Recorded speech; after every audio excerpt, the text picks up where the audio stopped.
জুলাই আন্দোলনের কৃতিত্ব জামায়াতে ইসলামীর এমন দাবি কখনো করা হয়নি বলে মন্তব্য করেছেন দলের আমির ও বিরোধী দলীয় নেতা ডাক্তার শফিকুর রহমান। আন্দোলনের মাস্টারমাইন্ড হিসেবে দলটির কোনো নেতাকে কখনো উপস্থাপন করা হয়নি বলেও উল্লেখ করেন তিনি। এছাড়া প্রশাসনের বেশিরভাগ জায়গায় দলীয়করণের অভিযোগ করেন জামায়াত আমির। সুবর্ণা মেহজাবিনের আরেকটি রিপোর্ট। রাজধানী ডিপ্লোমা ইঞ্জিনিয়ার্স ইনস্টিটিউশনে জুলাই গণ অভ্যুত্থানে শহীদ পরিবার ও আহতদের নিয়ে জামায়াতে ইসলামীর মতবিনিময় সভা। এ সময় জুলাই পরবর্তী সময়ে নানা বিষয় নিয়ে ক্ষোভ প্রকাশ করেন শহীদ পরিবারের সদস্য ও আহতরা।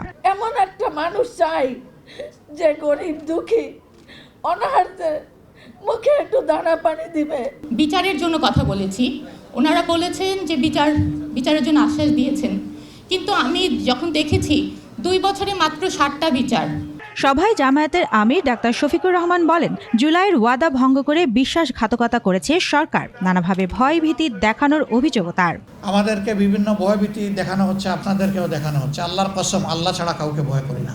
আমাদেরকে আপোষের অনেক প্রস্তাব দেওয়া হয়েছে, অনেক লোভ টোপ বিভিন্নভাবে দেওয়া হয়েছে।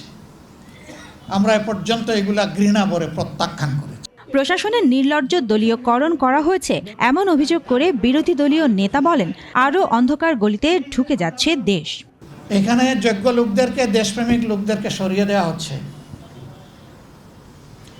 বাছাই করে করে অসৎ দুর্নীতিপরায়ণ লোকদেরকে প্রধান জায়গায় প্রদান করা হচ্ছে, যেন একটা দুর্নীতির স্বর্গরাজ্য কায়েম করা যায়। যে কোনো মূল্যে গণভোটের রায় বাস্তবায়নের দাবি আদায় করা হবে বলেও হুঁশিয়ারি দেন ডাক্তার শফিকুর রহমান। জীবন দিব, ইনশাল্লাহ জুলাই দিব না।